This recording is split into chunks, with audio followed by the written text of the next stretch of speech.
Ya, bismillahirrahmanirrahim. Assalamualaikum warahmatullahi wabarakatuh. Alhamdulillah, pada kesempatan ini saya akan berbagi mengenai media pembelajaran yang bisa digunakan oleh guru atau calon guru ketika mengajar di kelas. Karena media ini sangat penting dan berefek pada efektivitas hasil transfer pengetahuan, seperti yang saya sebutkan dalam kesempatan sebelumnya, juga tertera dalam video sebelumnya, bahwa efektivitas proses belajar itu diukur dari seberapa besar jumlah konten pengetahuan yang ditransfer oleh guru dan seberapa besar jumlah konten pengetahuan yang diterima oleh siswa. Apakah mendekati sempurna atau ada yang disebut dengan informasi hilang, artinya terjadi penurunan kualitas pengetahuan dari guru oleh siswa. Berkaitan dengan itu, kemarin kita sudah pernah membahas mengenai karakteristik media pembelajaran, di mana media pembelajaran ini kita akan pakai dalam kegiatan belajar untuk membantu mengefektifkan proses belajar. Pada kesempatan ini kita akan membahas urgensi penggunaan media pembelajaran. Urgensi itu kalau dalam bahasa keseharian dikenal dengan keharusan atau pentingnya penggunaan media pembelajaran. Berkaitan dengan itu, beberapa pakar menjelaskan bahwa ada 4 alasan kalau menurut Azhar Arsyad dalam yang dikutip oleh Yaumi. Ada 4 alasan penting penggunaan media pembelajaran. Pertama adalah memang guru berkomitmen untuk meningkatkan mutu pembelajaran. Mutu yang dimaksud tadi tetap hitungannya adalah hitungan efektivitas. Artinya tidak ada mutu yang hilang. Yang disampaikan oleh guru adalah 10, bisa jadi yang sampai pada siswa juga 10 atau hampir 10. Jangan sampai misalnya tiba-tiba turun di skala tertentu.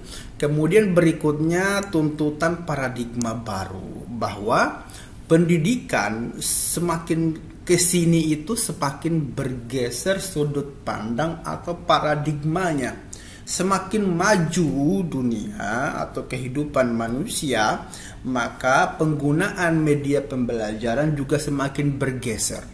Kalau misalnya dahulu Anda pernah melihat misalnya di mana guru hanya menjelaskan di depan papan tulis tanpa menggunakan media ABC, kalau sekarang guru dituntut bahwa papan tulis itu hanya media bantu.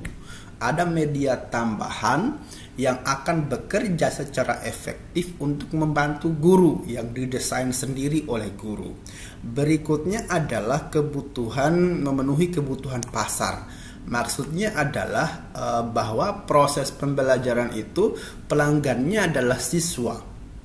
Jadi siswa itu berkembang. Kalau misalnya dahulu seperti saya jelaskan tadi, pembelajarannya seperti monoton, berpusat pada guru, sementara penggunaan medianya jarang. Sekarang teknologi sudah maju dan hal-hal lain yang dulu sulit diakses sekarang bisa diakses dengan mudah, sehingga kebutuhan siswa juga meningkat.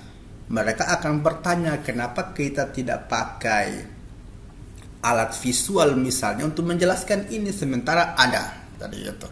Kemudian berikutnya visi pendidikan global.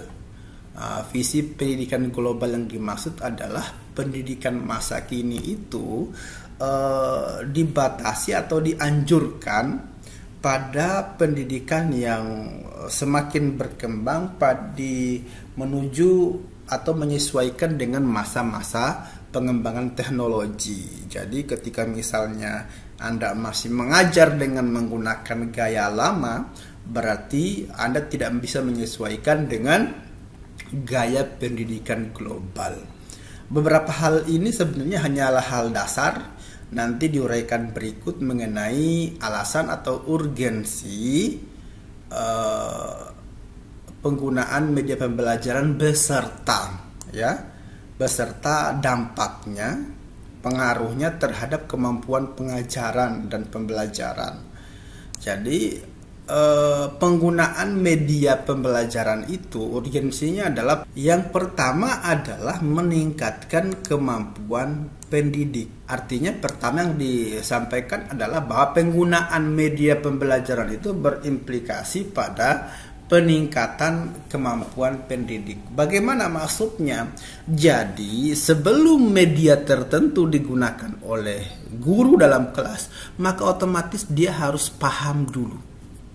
Dia harus pahami penggunaannya, dia harus pahami misalnya proses kinerjanya, kemudian dia gunakan dalam kelas. Tidak mungkin guru menggunakan media pembelajaran yang tidak dia ketahui cara penggunaannya. Jadi dia harus belajar.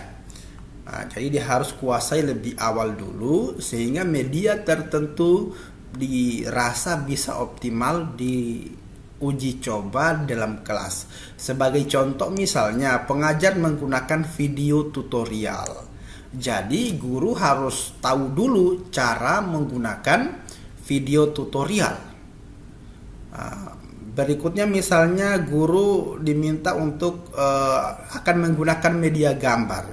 Jadi dia harus tahu dulu misalnya menggambar. Guru juga harus memanfaatkan media nyata, benda manipulatif, bahan grafis, bagan video sebagai alat bantu dalam menjelaskan pembelajaran. Jadi pertama-tama sasarannya adalah penggunaan media pembelajaran itu tekanan pertama adalah untuk meningkatkan kemampuan guru sendiri. Semakin banyak guru belajar tentang penggunaan media pembelajaran, maka semakin bagus kemampuannya dalam hal kegiatan mendesain media, juga peningkatan kualitas pedagogi yang dia miliki untuk mengajar. Jadi dengan demikian pendidik itu tidak cukup hanya sebatas mampu menggunakan berbagai perangkat media, tapi juga harus mengetahui bagaimana cara penggunaan media tersebut. Oke, jadi seperti itu konsep pendidik, bahwa dia harus mempelajari dulu, kemudian meningkatlah kemampuannya, kemudian digunakan dalam kelas. Cara kemudian tidak hanya ditampilkan seperti itu, akan tetapi diketahui langkah prosedurnya ketika terjadi trouble misalnya, diketahui masalahnya di mana, sehingga guru semakin hari semakin berkembang wawasannya. Kemudian berikutnya, meningkatnya mutu pembelajaran, bahwa sasarannya adalah memang tadi efektivitas proses pembelajaran yang ditandai dengan peningkatan mutu pembelajaran. Oke, dalam hal ini banyak penelitian menunjukkan bahwa media pembelajaran itu berpengaruh terhadap mutu pembelajaran, atau misalnya lebih spesifik dan sederhana kita bisa artikan bahwa penggunaan media pembelajaran itu dapat meningkatkan hasil belajar yang diukur dari hasil ulangan harian, hasil ulangan tengah semester, atau hasil ulangan akhir semester. Jadi salah satu alasan rasional mengapa penggunaan media itu berpengaruh dalam kualitas pembelajaran itu karena dia dapat mengaktifkan berbagai jenis alat indera. Dibuat misalnya peta konsep, dibuat misalnya video pembelajaran, animasi pembelajaran, atau misalnya media lain, alat bantu, itu untuk mengaktifkan berbagai alat indera, atau misalnya dia hadir sebagai alat bantu pengkodean agar sesuatu itu bisa mudah dipahami, juga mudah diingat. Jadi kalau misalnya kita lihat apa yang dituliskan oleh Daryanto yang dikutip oleh Suryani dan kawan-kawan, menjelaskan bahwa kemampuan daya serap ilmu pengetahuan dari manusia itu dalam penggunaan alat inderanya terbagi-bagi. Yang paling besar diambil dari mana? Yang paling besar diambil dari penglihatan sebanyak 82%. Jadi sebisa mungkin apa yang kita ajarkan di kelas itu harus bisa divisualisasikan, harus bisa ditampilkan dalam bentuk konten visual yang bisa dilihat oleh siswa. Misalnya Anda mau mengajar tentang sholat, maka tampilkan kepada siswa gerakan sholat itu. Entah mungkin Anda akan peragakan, atau Anda akan tampilkan video animasi, atau misalnya Anda akan tampilkan media urutan gambar urutan gerakan sholat. Jadi ditampilkan agar apa yang terlihat itu bisa dipahami dengan mudah oleh siswa. Itu pertama, jadi konten visual itu lebih mudah diingat. Meskipun misalnya ada orang-orang pembelajar auditori yang mengandalkan pendengaran, akan tetapi konten visual tetap dibutuhkan. Tentu akan sulit misalnya ketika mengajar anak-anak yang tidak sedang melihat atau tidak sedang menyaksikan pembelajaran. Itu sulit untuk diajarkan dan mereka paham dengan materi kita, karena memang aspek penglihatan mereka itu tidak fokus di apa yang kita jelaskan. Berikutnya adalah pendengaran. Jadi aspek visual dan aspek pendengaran itu memegang peranan penting dalam kegiatan pembelajaran. Jadi sebisa mungkin jika misalnya ada media yang Anda pilih, Anda buat dalam pembelajaran, dia bisa menampilkan sesuatu dan dia bisa memberikan keterangan gambar. Gambar apa yang ditampilkan dia jelaskan, artinya ada suara yang menguatkan informasi tersebut. Berikutnya ada indera penciuman, kalau misalnya itu pembelajaran berbasis biasanya ini di pelajaran ilmu pengetahuan alam, misalnya untuk mendeteksi karakteristik senyawa atau unsur tertentu. Kemudian pencacapan ini bagian rasa ya. Kemudian bagian perabaan dalam bentuk kulit, biasanya bisa dideteksi ini halus, ini lembut, ini kasar gitu. Oke, ini yang paling saya garis bawahi, bahwa ini siswa kita seperti ini. Lebih banyak melihatnya, juga mendengarnya, yang lain sebagai pendukung. Jadi mohon diperhatikan penggunaan media pembelajaran nantinya itu sebisa mungkin menampilkan visual, juga menampilkan audio. Oke. Berikutnya. Nah, jadi kalau misalnya yang ini seperti yang dijelaskan oleh Repidi, itu dalam kutipan yang dikutip oleh Yomi juga melaporkan bahwa dampak dari aktivitas belajar itu terhadap perkembangan kemampuannya adalah pertama gini. Pertama adalah ini membaca. Jadi kalau misalnya aktivitas membaca itu dampaknya 10%, mendengar 20%, melihat 30%, melihat ditambah mendengar sambil mendengar itu 50% berefek. Kemudian berikutnya menulis dan mengkomunikasikannya itu 70%. Jadi artinya bisa jadi misalnya dia lihat dulu, kemudian dia dengar, lalu dia tulis, kemudian dia sampaikan ke orang, itu efeknya 70% tuh. Kemudian misalnya dia komunikasikan dan dia lakukan. Dia sampaikan ke orang sambil dia lakukan pengetahuan itu, efeknya adalah 90%. Jadi kalau hanya membaca itu terkesan kurang optimal kalau hanya habis di bacaan. Harus bisa misalnya dituliskan. Nah, masuklah dia dituliskan dan dikomunikasikan. Dari kegiatan membaca bisa langsung lompat di menulis dan mengkomunikasikannya. Apa yang dibaca lalu dituliskan dan disampaikan ke orang lain. Kemudian apa yang didengarkan bisa juga dituliskan. Apa yang dilihat bisa juga dituliskan. Kontennya ada di sini. Dituliskan, dikomunikasikan. Atau apa yang dibaca langsung dikomunikasikan dan dilakukan. Itu adalah proses pemerolehan pengetahuan dilihat dari efektivitas kegiatan belajar.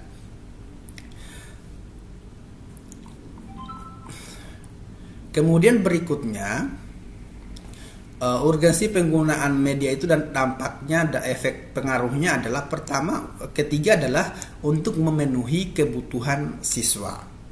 Oke, jadi kebutuhan siswa kita itu berbeda-beda antara satu dengan yang lainnya. Kemudian berikutnya berbeda juga antara umur tertentu dengan umur lainnya. Karena berdasarkan pada perkembangan kognitif dan psikologinya. Jadi kebutuhan siswa dalam hal ranah psikologi dan biologis itu berbeda-beda. Dari aspek psikologis, perkembangan intelijensi atau kecerdasan atau kognitif itu merujuk pada pendapat yang diungkapkan oleh Piaget. Terjadi 4 tahapan. Ada tahapan sensori motor, umur 0 sampai 2 tahun, ya, di mana kognitif anak ditampilkan sebagai respon terhadap sensori indera. Jadi apa yang dia lihat, apa yang dia dengar, itu yang dia tahu. Jadi begitu. Kemudian berikutnya ada tahapan praoperasional 2 sampai 7 tahun. Ini biasanya anak-anak PAUD gitu. Di mana kecerdasan atau kognitif anak itu tampil dalam bentuk intuisi, kata hati, dan belum berpikir secara rasional. Jadi kalau misalnya umur anak PAUD itu atau SD kelas 1, itu mereka belum berpikir rasional. Kalau saya mau buat ini efeknya apa, kalau saya mau buat ini efeknya apa. Pokoknya menurut dia buat dulu. Jadi gitu. Jadi penggunaan media di sini juga harus berbeda dong dengan misalnya anak-anak SMA. Berikutnya ada operasional konkret. Oke, ini biasanya anak SD kelas 1 misalnya sampai kelas 6 ya, atau kelas 5. Yaitu tahap di mana kognitif anak itu telah mampu berpikir logis dan rasional terhadap kejadian dan peristiwa yang konkret. Ada kejadian atau peristiwa yang konkret, kemudian anak sudah berpikir rasional. Oh, pasti karena ini. Pasti karena ini. Jadi dia sudah bisa bernalar sedikit, tapi berdasarkan pada apa yang ditampilkan dalam bentuk peristiwa konkret, bukan yang imajinatif. Dia hanya bisa mencerna dengan baik kegiatan belajar atau misalnya peristiwa yang menampilkan fakta. Jadi apa-apa yang misalnya gini, kita mau belajar tentang kalor, misalnya tentang panas, maka yang ditampilkan misalnya adalah api gitu. Ada apinya, kemudian dipanaskan sesuatu, oh panas. Jangan misalnya ada apinya, tidak ada apinya, misalnya Anda bawa dari luar, lanjut Anda katakan, oh ini panas. Siswa nggak bisa percaya karena nggak melihat ada api di situ. Jadi harus rasional pada peristiwa yang konkret. Jadi konkretkan dulu peristiwanya. Misalnya kemudian Anda mau mengatakan ini adalah najis gitu. Anda menjelaskan kepada anak-anak misalnya, anak-anak ini adalah najis, ada air kencingnya. Sebagian anak nggak akan percaya, mana air kencingnya nggak kelihatan. Jadi dikonkretkan sesuatunya, peristiwa itu sehingga bisa dinalar. Jadi pada usia 7-11 tahun itu anak hanya bisa menalar atau merasionalisasi hal-hal yang sifatnya konkret, nyata di depan mata atau nyata dari segi indera yang lain. Misalnya bau, nyata betul baunya bau apa gitu. Misalnya suaranya berisik, terdengar betul suaranya seperti apa. Kemudian ada tahap operasional formal, yaitu umur 12 sampai dewasa. Biasanya ini dari SMP sampai ke atas begitu. Di mana di sini kognitif anak atau cara berpikir anak itu telah mampu berpikir abstrak. Jadi anak-anak sudah bisa diajarkan aljabar karena di situ sudah agak sedikit abstrak. Misalnya anak-anak sudah bisa diajak berhayal, berimajinasi gitu. Misalnya Anda juga sudah bisa menggunakan media pembelajaran yang sifatnya adalah bukan asli tapi tiruan untuk dihadirkan dalam kelas gitu. Kemudian mengajukan jawaban sementara, misalnya kita akan tanya, hujan itu dari mana airnya? Anda mengatakan, oh dari awan. Oke, itu adalah hipotesa yang mereka buat. Itu uap air yang dikenai matahari. Ya, iya betul. Nah, jadi itu adalah hipotesa. Jadi anak sudah bisa menduga, menyampaikan dugaan terhadap pertanyaan atau masalah-masalah. Kemudian anak juga sudah bisa memprediksi sesuatu. Jadi di sini kemampuan nalar berpikir logis itu sudah bisa bekerja dengan baik. Jadi guru sudah bisa menggunakan media pembelajaran yang agak sedikit abstrak untuk digunakan di kelas. Berkaitan dengan ini, media pembelajaran itu untuk menyederhanakan materi. Oke. Yang kompleks, materinya misalnya kompleks dibawa ke hal yang lebih sederhana. Memperjelas materi yang abstrak, jadi kalau misalnya materinya abstrak disampaikan dalam bentuk media, disajikan dalam bentuk media, kira-kira seperti ini wujud aslinya. Mendeskripsikan sesuatu yang tidak terjangkau. Jadi kalau misalnya sesuatu hal itu sulit untuk dijangkau, misalnya gerhana matahari, gerhana bulan, itu kan nggak bisa dijangkau dan nggak bisa diadakan sekarang, dan mereka nggak tahu di mana letak matahari, bulan dan semacamnya.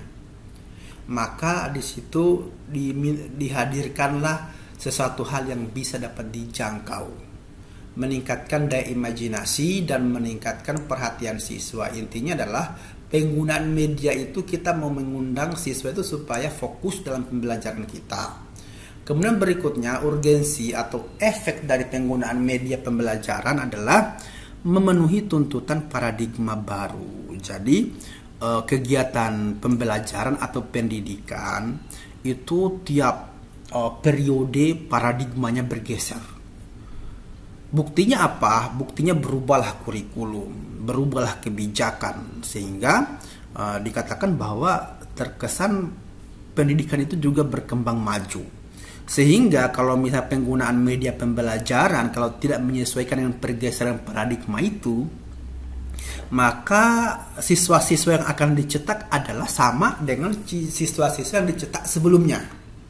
Sementara kita menginginkan bahwa kegiatan belajar hasilnya itu adalah secara bertahap maju, efektif proses pembelajaran di kelas. Berkaitan dengan ini, paradigma dalam pendidikan itu telah mendorong untuk dapat guru itu bisa merancang, juga bisa memfasilitasi, memotivasi, juga misalnya dalam mengelola pembelajaran. Ini adalah sifat guru. Jadi media masuk di mana? Media itu masuk di bagian perancangan pembelajaran, juga di bagian memfasilitasi kebutuhan belajar siswa. Jadi dalam hal ini guru tidak bisa menjadi orang yang dominan dalam melakukan dan mendominasi kegiatan pembelajaran, karena siswa harus dilibatkan dengan media-media tertentu yang digunakan sehingga siswa bisa aktif. Jadi gitu.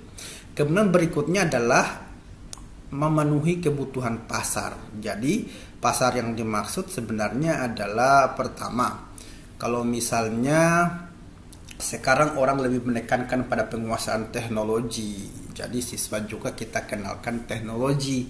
Kemudian kalau misalnya dalam konteks mikronya bahwa pelanggan atau pasar pendidikan adalah murid, maka kita juga berupaya secara optimal untuk bisa memahamkan siswa dengan media-media yang kita gunakan. Jadi kebutuhan siswa menjadi prioritas guru dalam melaksanakan pembelajaran.